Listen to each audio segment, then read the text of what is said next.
The paperwork was already signed before Jack Murphy opened his eyes. Sunday morning, 8:43 a.m. Jack was on a table in St. Ignatius General, chest open, two surgeons working a collapsed artery. His neighbor Carol had ghost. 3 days, no longer.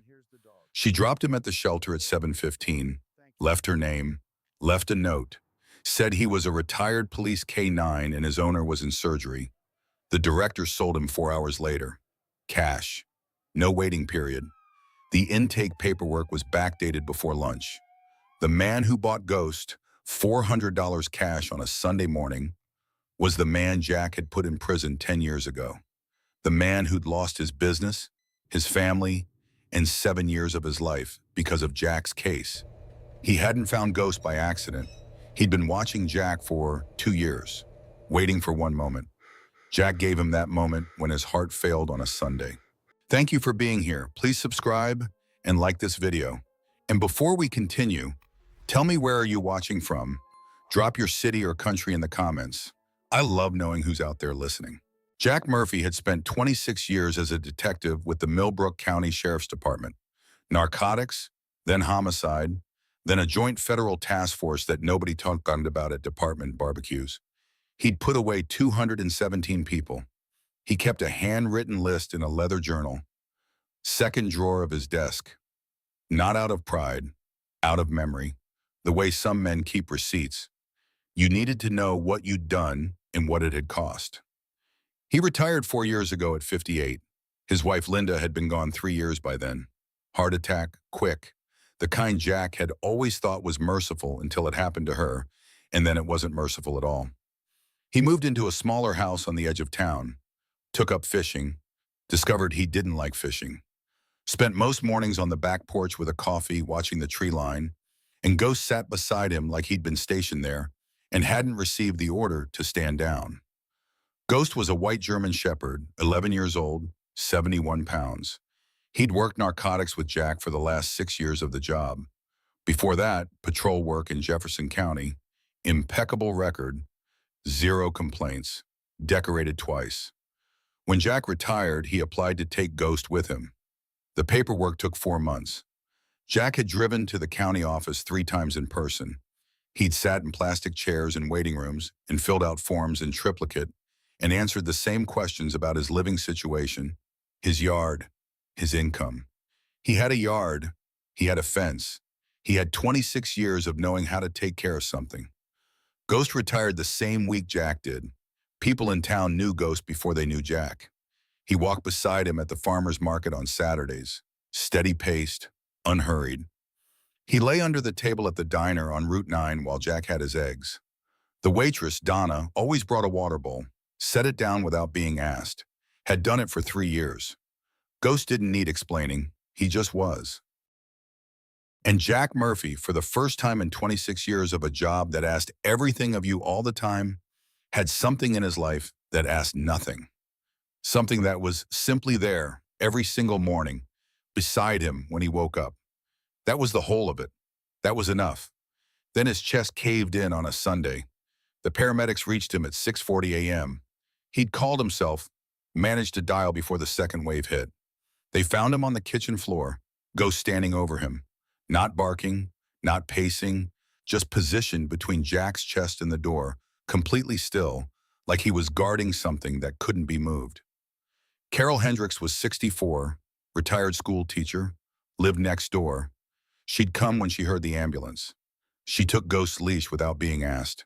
She said, "I'll keep him safe, Jack. He'll be here when you get back." She said it with the quiet confidence of a woman who had meant every promise she'd ever made. She meant it that morning too. She just didn't know what 3 days would cost. Jack didn't know any of this when they wheeled him toward the OR. The last thing he remembered was the ceiling tiles moving past overhead, and Ghost's face, that white face, those pale gold eyes. The last clear image in his mind before the anesthesia took him down. He went under thinking Ghost was safe. That was the last wrong thing he thought for a long time. Carol Hendricks didn't sleep that night. Neither did Ghost. She'd set out food twice. Her own dog's bowl, she didn't have another, and Ghost had approached it both times, stood over it, and then walked back to the front door and sat down facing it. Not whining, not scratching, just watching the door with those gold eyes, completely still, all night. At 6 a.m., she called the hospital. They told her Jack was out of surgery, stable. She breathed out for the first time in 12 hours. Then her sister called. Richmond. The hip fracture nobody had taken seriously for 2 weeks until someone finally took an x-ray. Her sister needed her. Not in a week, not in a few days, now, today. Carol stood in her kitchen with the phone pressed against her ear and Ghost at her feet, and she made the only calculation she could. She couldn't bring Ghost on a 4-hour drive. She couldn't leave him alone in her house. Not a dog she barely knew. Not one who'd spent the whole night staring at a door. Not a bite whose owner was in cardiac recovery. She called the shelter at 7. They opened at 7:15. She wrote the note herself. She printed it carefully. This dog belongs to Detective Jack Murphy, retired, currently in emergency surgery at St. Ignatius General. Do not adopt out. Hold for owner. Her phone number at the top. Her phone number at the bottom. She folded it and handed it to the woman behind the counter, who took it with a nod and said the thing she said to everyone, "We'll take good care of him." Carol looked at Ghost once more before she left. He was standing in the intake area watching her. Not pulling, not resisting, just watching with that steady look. The one that Jack said meant he was working, means he's processing, means he's filing it away. She drove to Richmond. She didn't think about it again until noon when she called to check in. The line rang 4 times. Voicemail. She called back. Voicemail again. Third call, someone picked up. She asked about the white shepherd, Jack Murphy's dog. The pause on the line was a specific kind of pause. Carol had been a teacher for 22 years. She knew the pause before a bad answer. It came with a particular quality of hesitation, not uncertainty about the truth, but uncertainty about how to say it. Then the voice said, "I'm sorry, ma'am. That animal has already been placed with a new owner." Carol sat in the parking lot of her sister's rehab facility and did not move. She tried twice more to reach the shelter director. Both times the phone rang without answer. She called the hospital. Jack was still sedated, not reachable. She had no recourse. No name for the buyer, no address, no file number. Nothing except the memory of a white dog watching her leave with that steady, patient look. She sat in that parking lot until her hands stopped shaking. Then she called the one number she should have called first. She called the county sheriff's non-emergency line, and she asked to speak to anyone who had worked with a Detective Jack Murphy. It was Sunday afternoon. It took 40 minutes for the call to be routed to a desk. But someone picked up. Jack woke up at 2:17 p.m. to a ceiling he didn't know, and a weight that wasn't there. He'd slept with Ghost at the foot of the bed every night for 4 years. Not touching. Ghost didn't sleep like that, but close enough to feel the shift of breathing through the mattress, the small, warm pressure of presence. You didn't know you were counting on it until it was gone. The nurse told him Carol had called twice. Something about the door, a mix-up, she said carefully, the way medical staff choose their words. Jack had asked for a phone. Carol picked up on the first ring. She told him everything in 90 seconds. Her voice was controlled except once, when she said the word backdated. And then it cracked, just for a second, and then steadied. Jack lay in his hospital bed with a 4-inch incision in his chest and said nothing for a long time. Then, "Who bought him?" "Carol." "They won't tell me?" "Jack, did you get a director's name?" She said Gerald Vaughn. He ran it internally, didn't land anywhere. He asked her to repeat the spelling. Still nothing. He called his former partner, Ray DeLuca, from memory. 22 years. He'd had that number memorized like a street address. Ray worked private security now. He picked up on the third ring with the flat, patient voice of a man used to calls that came at bad hours. Jack gave him 4 sentences. Ray didn't ask questions. He said, "I'll call you back." While he waited, Jack tried twice to get out of bed. The first time he made it to sitting. The second time a nurse named Travers appeared in the doorway within about 15 seconds. Jack didn't know how. The man moved like he had sensors in the walls and said, "You're not going anywhere tonight." He said it the way Jack's better sergeants had said, stand down. Not a suggestion. Jack got back in the bed. Ray called back in 40 minutes.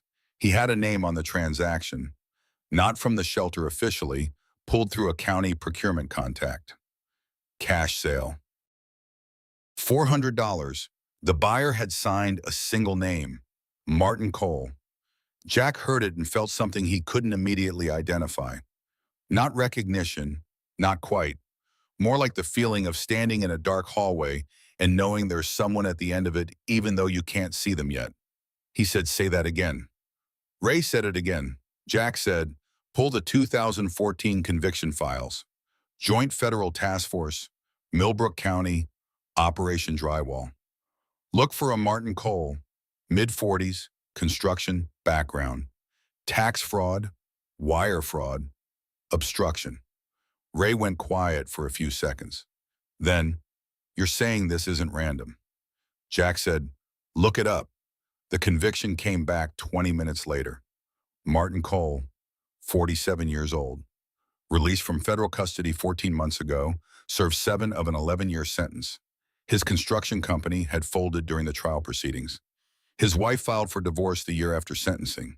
His 2 daughters relocated to Oregon with their mother. Jack had been the lead investigator on the case. He had built every piece of it. He read Ray's text message 3 times. Ray's second message came in 60 seconds later. It said, there's more. Martin Cole's sister. She lived in Millbrook County, had been there 2 years. She worked as an administrative assistant at the Millbrook County Animal Shelter. Not as the director, not with decision-making authority, but she had been on shift that morning. She had processed the intake paperwork. Her handwriting was on Carol's note, the one with the 2 phone numbers and "Do not adopt out" printed in careful block letters. Jack put the phone face down on the blanket. He stared at the ceiling for a long time, 7 years. Martin Cole had gone in for 7 years. His business was gone before the trial ended. His family was gone before his first appeal was denied. He'd come out 14 months ago with nothing on the other side of that door, except time that couldn't be returned and a name he'd had 7 years to hold on to. Within 6 months of release, his sister had taken a job at the county shelter. Within 2 months of that, she had told him, at some point, some Sunday dinner, some phone call, that a retired detective named Jack Murphy came to the Saturday market on Route 9 with a white shepherd named Ghost, that the dog was old, that Murphy walked slow, that he lived alone. 2 years. Cole had spent 2 years watching from a distance, waiting for the one moment when Jack was vulnerable enough. A Sunday morning collapse had handed it to him perfectly. Jack picked the phone back up. He called Ray. He said, I need you to find Cole's current address, and I need to know where he's keeping Ghost.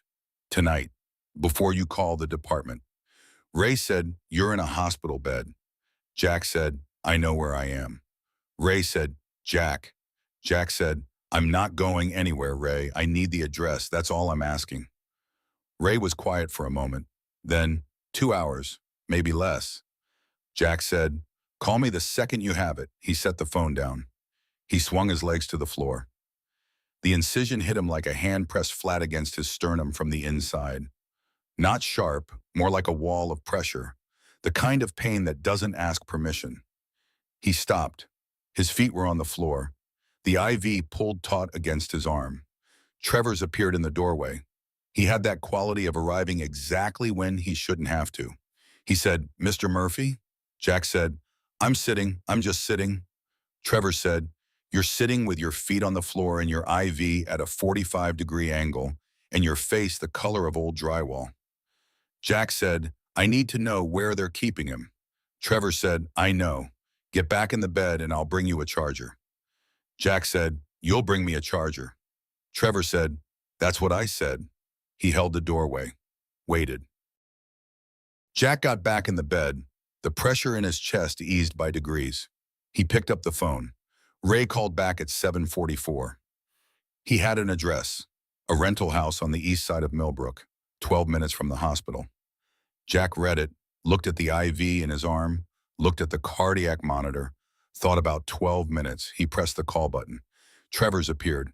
Jack said, I need to make some phone calls. I need a charger. And I need you to not ask me why I need those things. Travers looked at him for a long moment with the expression of a man making a private calculation. Then he left and came back with a charger and didn't say anything. Jack called his former captain next. Diane Marsh, deputy sheriff now, 31 years on the job, a woman who had never in Jack's knowledge wasted a sentence. He gave her the full picture in 6 minutes. Cole, the sister, Vaughn, the backdated paperwork, the cash sale, the 2 years of watching. Diane said, "This is a criminal matter. I can't just—" Jack said, "I know what it is. I'm asking you to send someone to that address tonight. The man who has Ghost put my conviction file on his wall and waited 2 years for an opening. He doesn't want a dog. He wants me to know the dog is gone. And Ghost has been in that house since this morning." She was quiet for 4 seconds. Then, "I'll make some calls." Jack, "How long?" Diane, "It's Sunday night, Jack. Give me 2 hours." Jack, "He's been alone in a stranger's house for 12 hours, Diane." She said, "I hear you." She hung up. Jack set the phone down and listened to the cardiac monitor. 12 minutes from the hospital. He knew that street. He'd driven it 100 times. He picked up the phone and called Ray back. "Ray, address checks out. Rental under Cole's name since April. But Jack, I just got something else. Cole has a prior violation from 8 months ago. Domestic disturbance call at a previous address. The responding officer noted a firearm on the premises, registered. Legal, but it's in the file." Jack said nothing for 3 seconds. Ray said, "I'm just telling you what's there." Jack said, "Does Diane know?" Ray said, "I'm telling you first." Jack said, "Call her right now. Tell her about the firearm. Tell her to treat this as a caution approach." Ray said, "Already dialing." Jack set the phone down. He stared at the ceiling. The monitor beeped its steady line, and he lay there, and the minutes moved, and he didn't know what was happening 12 minutes away. And there was absolutely nothing he could do about any of it. He had spent 26 years being the person who went to the door. He had never been good at being the person who waited by the phone. On the other end was a man's voice. Calm on the other end was a man's voice. Calm on the surface the way something is calm when it is working very hard to stay that way. She had heard that register before. It was the voice of a person standing at the edge of something and deciding whether to step back. He said his name was Martin Cole. He said he had purchased a dog from the Millbrook County Animal Shelter that morning. A white German Shepherd, 11 years old, approximately 70 pounds. He said he needed help. Diane was already in her car. She had been coordinating 2 patrol units and waiting for the right moment to move on Cole's address. She'd had a county warrant drafted. She'd been 40 minutes away from knocking on the door. She said, "Mr. Cole, tell me what's going on." He said, "I need someone to come get this dog. Tonight. I don't want the money back. I don't want anything. I just need someone to come get him and bring him back to where he belongs." Diane said nothing. She waited. Cole said, "I've had the dog for about 10 hours. He hasn't moved from the front door. He doesn't eat. He doesn't bark. He doesn't sleep. He just sits there facing the door. Every time I walk past him, I think he's about to turn around and look at me. He never does. He just watches the door." Another silence. Then, "I know who owns this dog. I know who Jack Murphy is. I spent 2 years waiting for the chance to do this. I believed it was justice. I told myself it was equal. I lost 7 years. He took 7 years from me. Taking the dog felt like, I don't know what I thought it felt like." He stopped, started again. Cole said, "I bought this dog this morning, and I drove him to my house, and I put him inside. And he walked to the front door, and he sat down, and he's been there since 7:30 this morning for 10 hours. Not making a sound, just waiting." His voice changed then, not broke exactly, but shifted. Something came loose in it. He said, "You know what that does to you? Watching that? A dog that's just waiting, like there's no question in his mind at all. Like he already knows the door's going to open. He's not scared. He's not angry.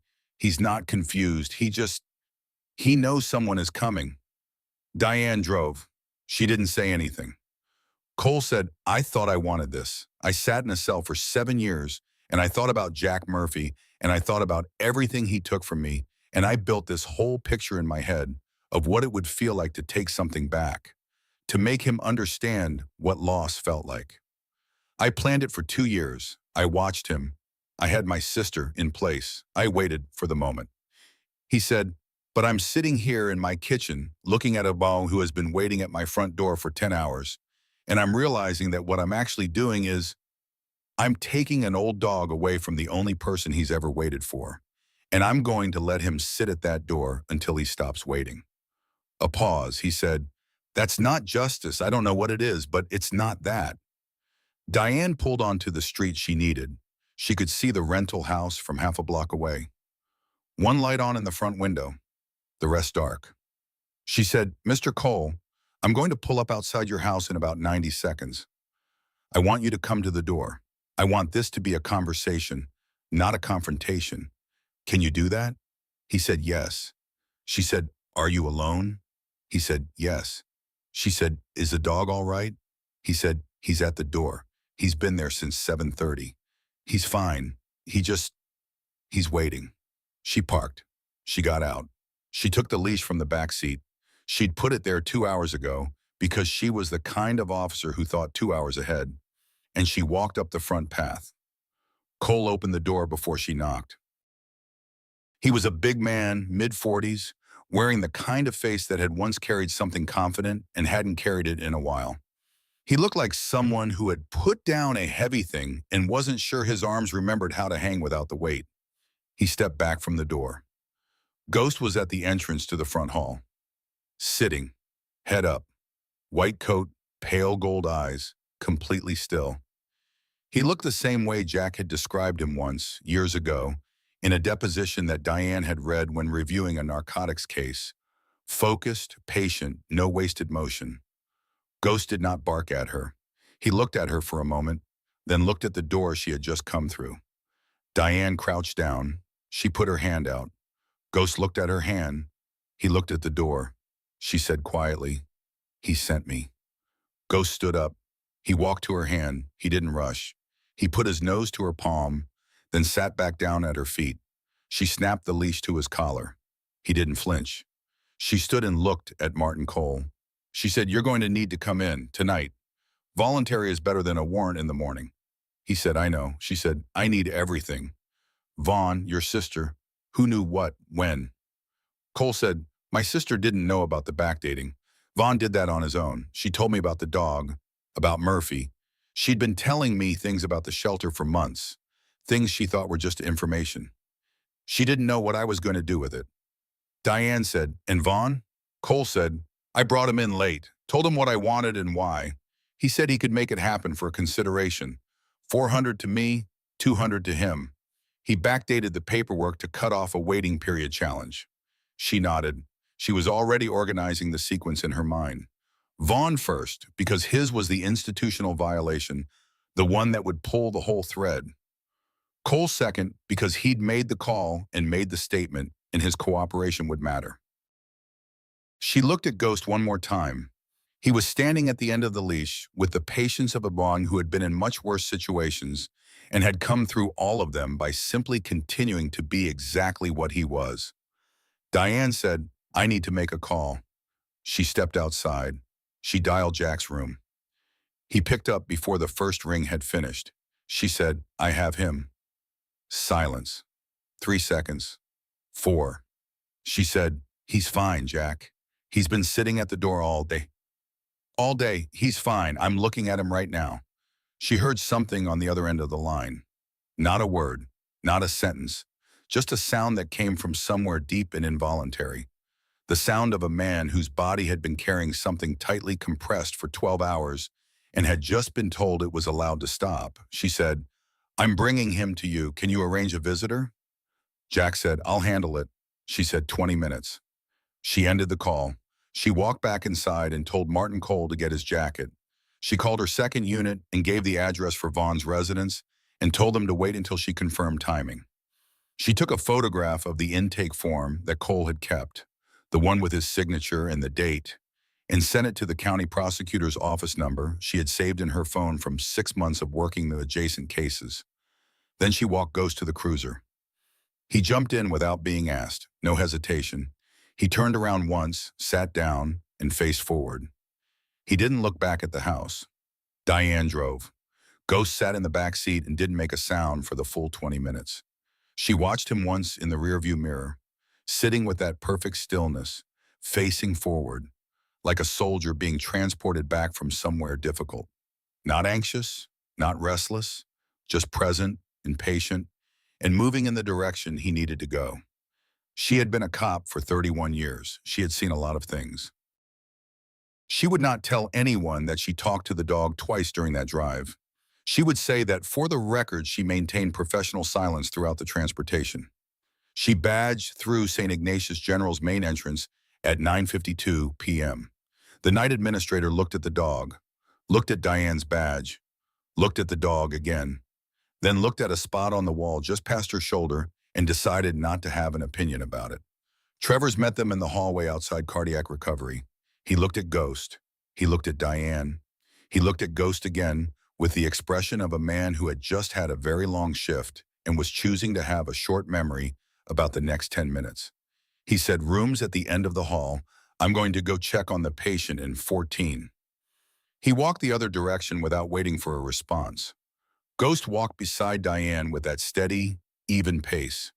Nails clicking on the linoleum, not rushing, not pulling. He turned his head once toward the nurse's station on the left, then looked forward again.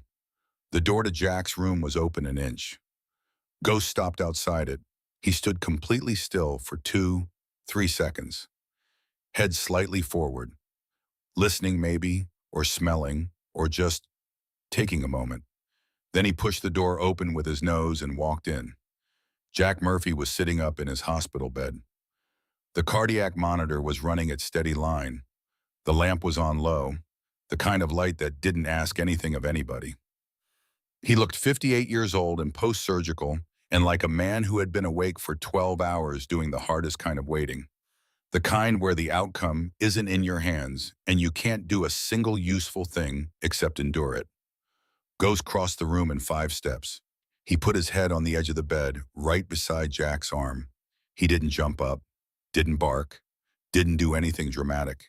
He just placed his head there, that white head, those pale gold eyes looking up, and he went still. Jack's hand found the top of Ghost's head. His fingers settled into the familiar place between the ears. The place Ghost had always had leaned into for 12 years, in fields and cruisers and hospital parking lots, in back porches, and he kept his hand there. He didn't move it for a long time. Diane stood in the doorway. She didn't say anything.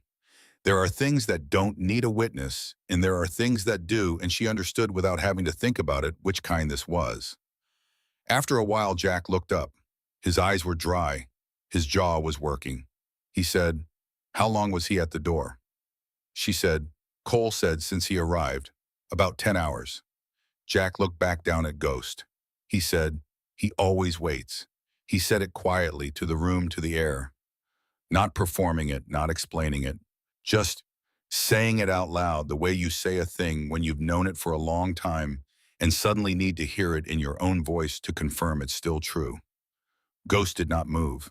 Diane left them. She had paperwork to file, the kind that took hours and needed to be exact, because exact mattered when you were documenting backdated government records and a premeditated acquisition of property through institutional corruption.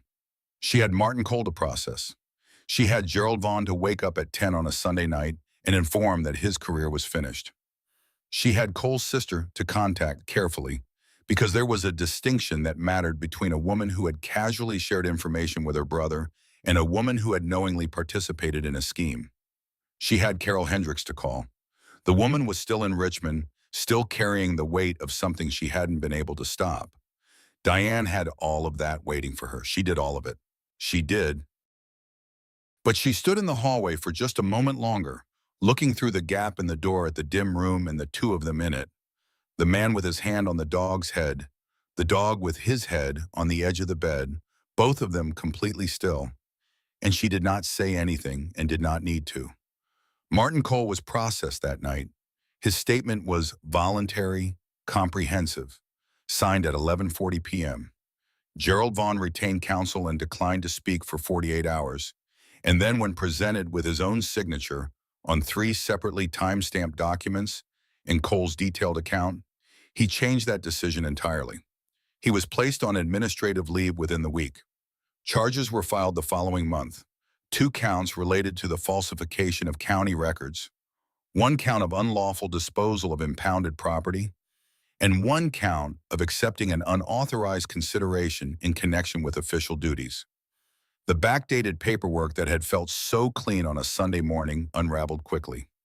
Vaughn's login on the Shelters County system was timestamped at 1:11 p.m. The intake record he claimed was original was timestamped 1:17. 6 minutes. The county IT administrator had the answer by Monday morning. Carol's original form, her handwriting, her 2 phone numbers, "Do not adopt out," had been scanned and deleted, but county servers retained deleted files. Jack had been telling junior detectives that for 20 years. Cole's sister was interviewed twice. She had not known about the backdating or the payment. Over 18 months, she had shared small details with her brother, Jack at the Saturday market, Ghost on the Route 9 walks, the routine of a retired man living alone. She had shared those things because Martin was her brother, and she thought ordinary details helped a person find their footing again. She did not understand what he was building. She resigned before anyone asked her to. She sent a letter to Diane Marsh. Diane filed it without response. Carol Hendricks drove back from Richmond 2 days later. She went to Jack's house before he was discharged, and she restocked the refrigerator, and she put fresh water in Ghost's bowl, and she replaced the dog food that had been sitting untouched since Sunday morning. She left a note on the counter that said only 3 words. She wrote them very clearly in her school teacher's handwriting. "I'm so sorry." Jack called her from the hospital when he read the note. He said, "You didn't do anything wrong, Carol." She said, "I should have called someone first instead of just leaving." He said, "You called the non-emergency line when you found out. You called immediately." She said, "After. I called after." He said, "Carol, you drove 4 hours in a family emergency. You did everything you were supposed to do at the shelter. And a man who had spent 2 years planning an opportunity used the opportunity you gave him without knowing you were giving it. That is not on you. That is entirely on him." There was a silence on the line. Then Carol said, "Is he okay?" "Ghost?" Jack said, "He's right here." He held the phone out. Ghost was lying with his chin on Jack's knee, eyes half open in the pale afternoon light coming through the hospital window. She could hear the breathing on the line, slow, easy, unhurried. She said, "Okay, good, okay."